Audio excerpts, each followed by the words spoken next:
Olá meu amigo e minha amiga aqui do canal Estudos em Bíblia Hebraica e Judaísmo, sejam bem-vindos a mais um vídeo. Hoje eu quero falar com vocês sobre o que é exegese e o que não é exegese, tá certo? E você que ainda não se inscreveu em nosso canal, inscreva-se, curta esse vídeo, tá certo? Compartilhe com o máximo de pessoas possível. Bem amigos, a palavra exegese é uma palavra frequentemente usada pelas pessoas. Nós podemos observar ela sendo usada em grupos do WhatsApp, em textos do Facebook, também em vídeos aqui do YouTube. As pessoas usam bastante essa palavra. Interessante às vezes para considerar alguma pessoa exegeta, às vezes para dizer que essa própria pessoa que está usando fez uma exegese, então ela pega alguns textos bíblicos ali, constrói um texto e cita no Facebook, no WhatsApp, e ela argumenta que isso é uma exegese. Mas lamentavelmente, devo informar que 95% das pessoas que usam esta palavra, elas não fazem a mínima ideia do que é exegese. Elas não fazem a mínima ideia. E ao que tudo indica, elas nunca tiveram o contato com uma exegese na vida, tá certo? Então, nesse vídeo eu vou demonstrar para você, eu vou dar alguns passos para você, na verdade os principais passos de uma exegese, e eles por si só já vão lhe demonstrar o que não é exegese. Então você vai ver que o que as pessoas chamam de exegese por aí, na verdade não é exegese, tá certo? E algumas pessoas que são consideradas exegetas por aí, de nada tem de exegetas, tá certo? Bom, amigos, vamos começar pelos primeiros passos, os passos mais básicos, e assim gradativamente vamos evoluir. Bom, quando você escolhe um texto para analisar, você pegou um texto ali, você leu ele, você ficou interessado naquele texto bíblico e você quer conhecer ele de uma forma mais profunda. Seja um versículo, seja 2, seja 4, seja 5, tá certo? Você se interessou em examinar aquele texto de uma forma mais profunda. Então vamos supor que você está lendo o livro de Gênesis e vamos pegar um relato bem conhecido, que é o relato da Akedah de Isaac, do sacrifício de Isaac, lá de Gênesis 22. E você se interessou e você diz, poxa vida, eu quero conhecer mais desse texto. Esse texto acontece interessante, eu quero conhecer mais. Quais são os passos então exegéticos para você fazer uma exegese desse texto?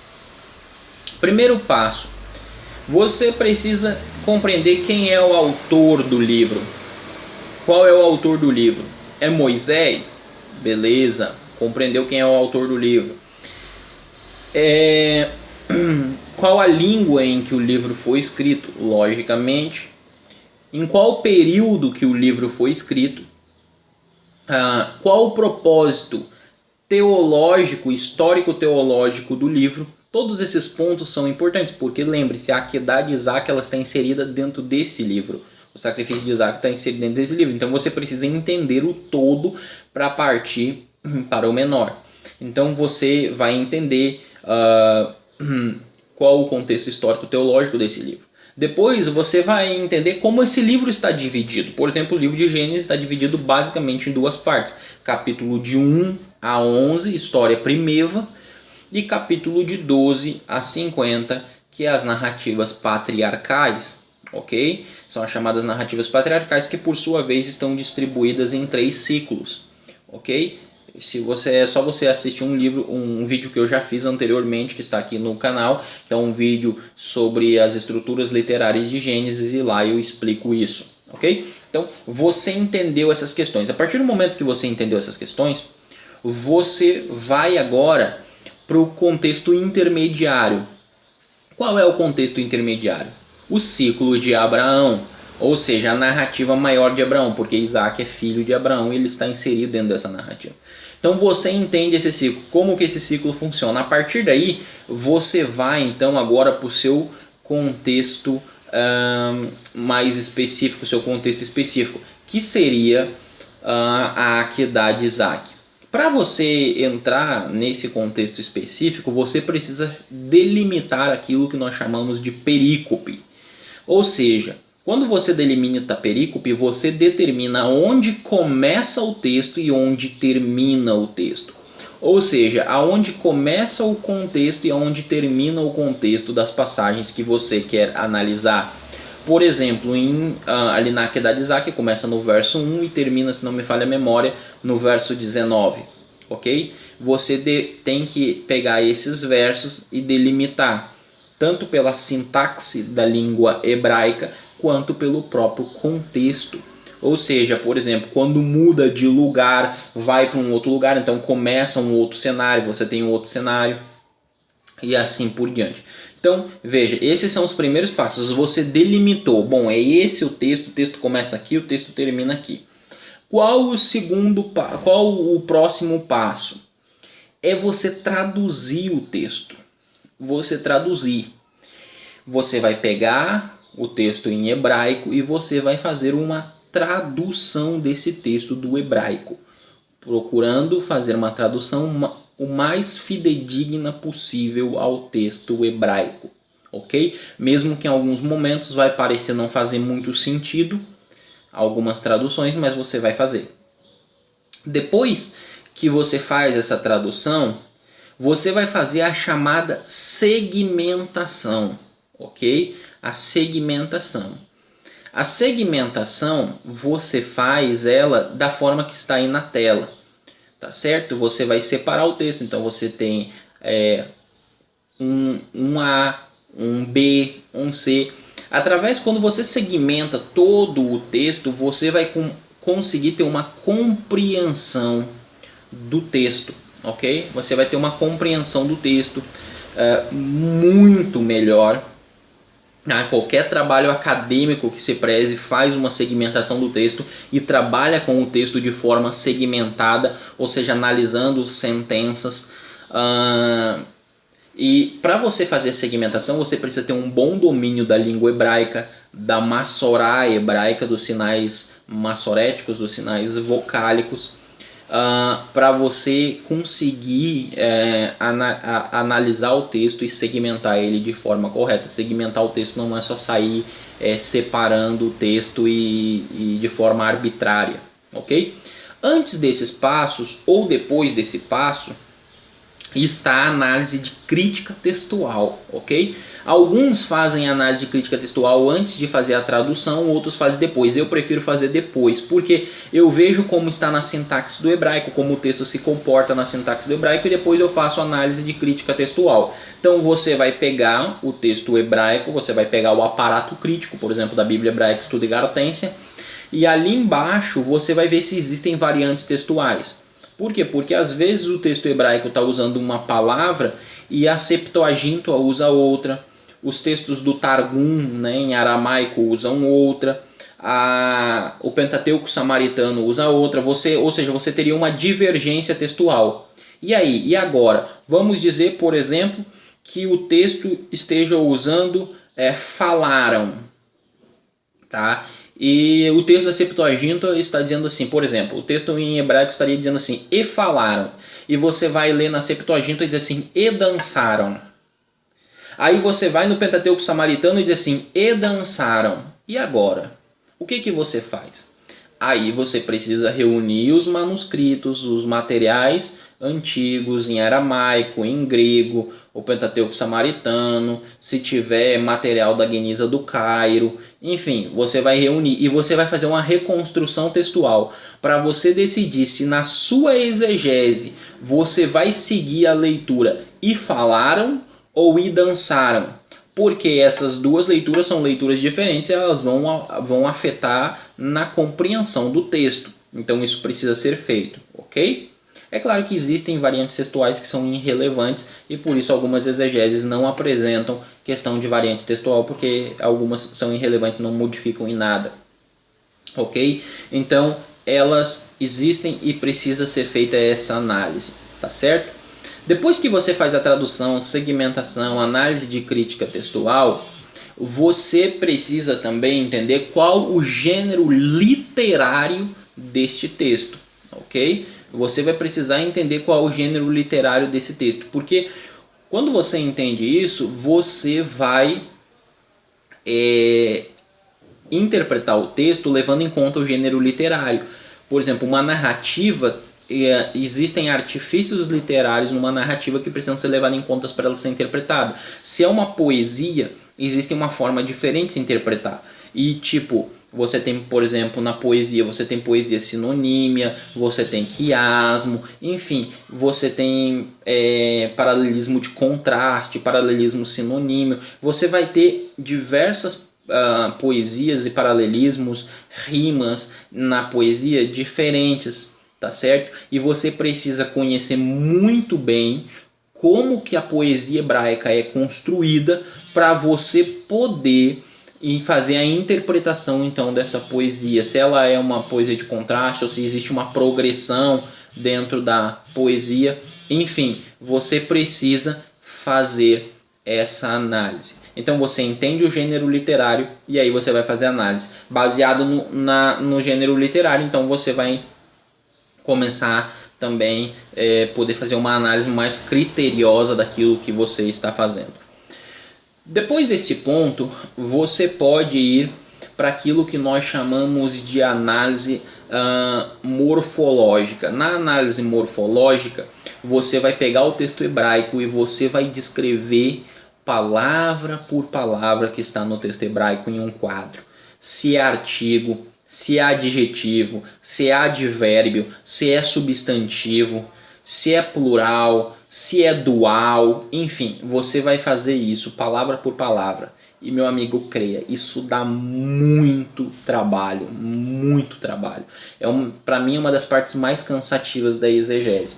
Então você vai fazer isso, porque isso é muito importante para você, na hora de entender se a sua tradução está bem feita, como que semanticamente você pode traduzir melhor ou mudar alguma coisa, para você ver se não existe nenhuma alteração ali na sintaxe do texto também, que vai te ajudar demais. Porque, por exemplo, vou te dar um exemplo bem básico. Dentro da sintaxe do hebraico, o verbo vem antes do sujeito, porque no hebraico o sujeito é caracterizado pelo aquilo que ele faz. Quando existe uma inversão nessa ordem, o sujeito vem antes do verbo, o autor, o escritor que está escrevendo o texto em hebraico, ele está chamando a sua atenção para o sujeito e não para o que o sujeito fez, ok? Então, quando existem essas inversões, é para chamar a atenção para o que o sujeito fez, ok?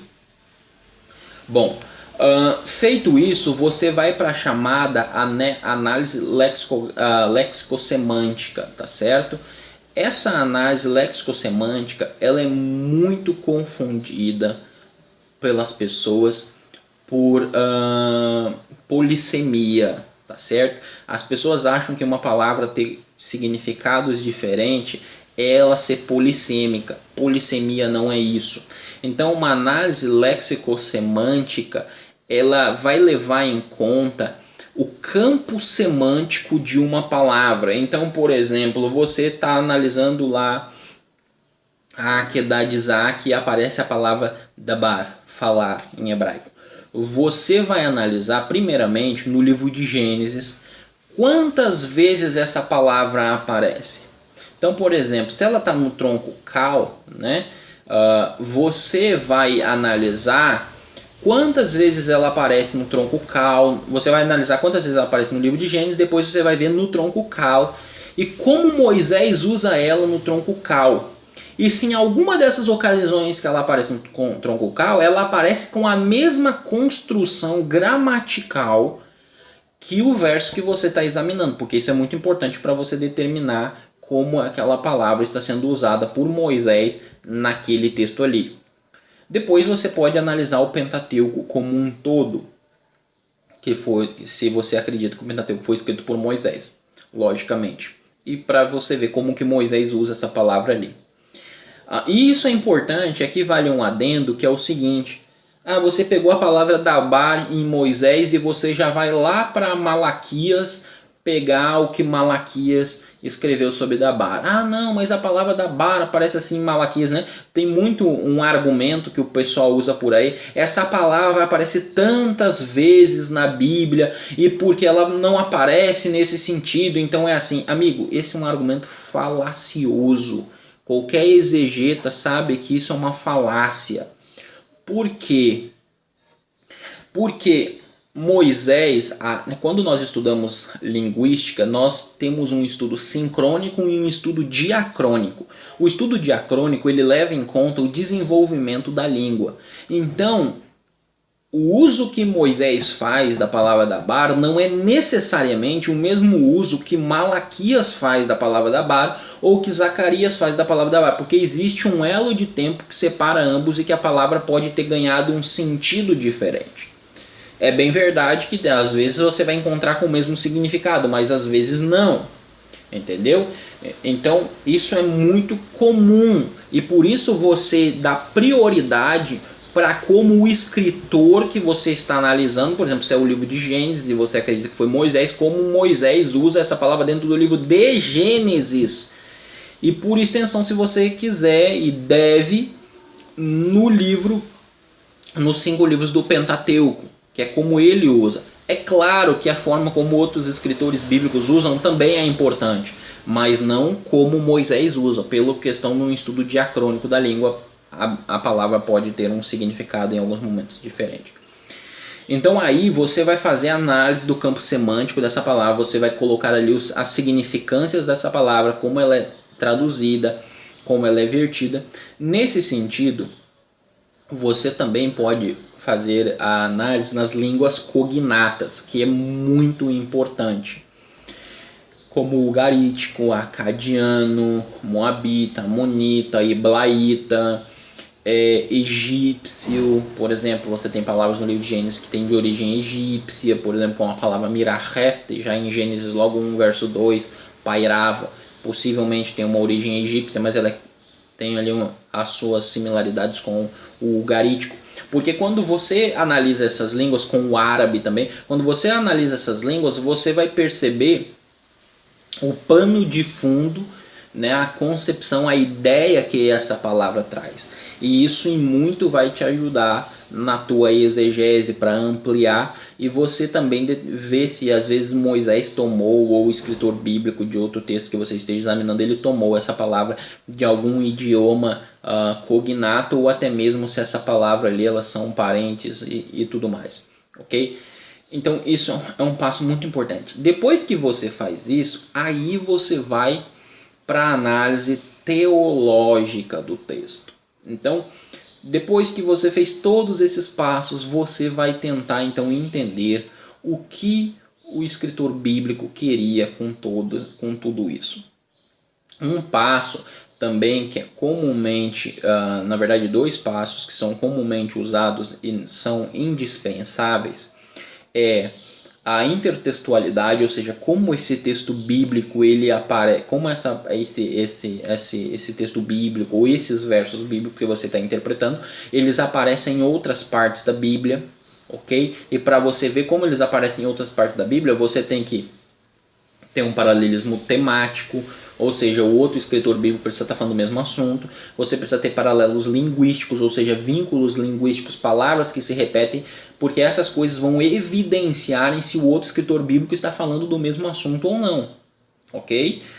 E também, que é muito importante, que é interessante, é a análise que os intérpretes fizeram ao decorrer da história de tal texto. Então, como a pseudo, aparece esse texto aparece interpretado na pseudoepigrafia, nos escritos do Mar Morto, na tradição rabínica, na Idade Média. Depois, isso eu estou falando de uma interpretação judaica. Aí depois que você pegou, por exemplo, você vai fazer lá como que quais as principais interpretações judaicas a respeito desse verso. Você vai descortinar todas elas. Depois você vai patrística. E você vai analisar na patrística os principais autores aí, por exemplo, você pode os pais apostólicos primeiramente, depois você pode entrar na questão da patrística e você vai aí então descortinar como que eles viam esse texto. Depois você pode ir para os autores, né, chamados modernos. Enfim, você vai fazer esse olhar aí, essa leitura. Então, amigos, esses são alguns passos básicos da exegese. Eu até esqueci de mencionar aqui a arqueologia, que às vezes você pode estar examinando o seu texto e no seu texto tem elementos ali que a arqueologia apresenta, estudos importantes, você vai enriquecer a sua exegese com isso. Mas esses são alguns passos primordiais da exegese, ok? Amigos, assim, 95 a 98% das pessoas que eu vejo citar que fizeram exegese ou que fulano fez exegese, elas desconhecem esses passos.